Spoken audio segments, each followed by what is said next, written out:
qembu i-EFF lithi uPresley ubengumlingisi ohlukile.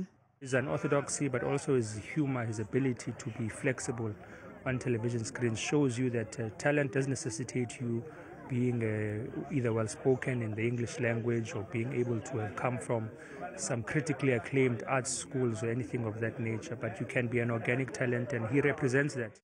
Iphawula ngokungaphumeleli esicelweni sabo sasenkantolo sokumisa ukukhushulwa kwentela yowoyela, umengameli waleli qembu uJulius Malema uthi lokhu kusazozwela kakhulu kubantu bakulelizwe.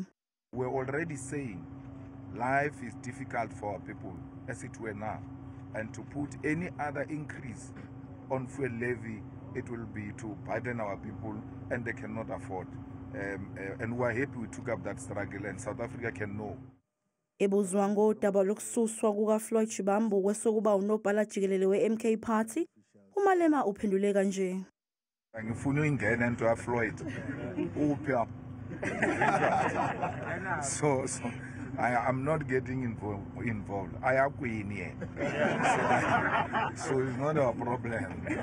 We are in parliament, we are working in parliament, and that's it. If it comes to parliament, you will find us rolling. uMalema obuya wathi ukubuya kaShivambu ePhalamende angeke kuphazamise ukusebenza kombimbi iProgressive Caucus eyayisungulwe ukuphikisana nohulumeni wobumbano iGNU. Progressive Caucus still meets in parliament.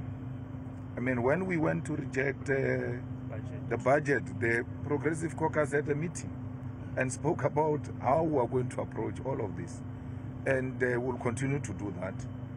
Nothing changes.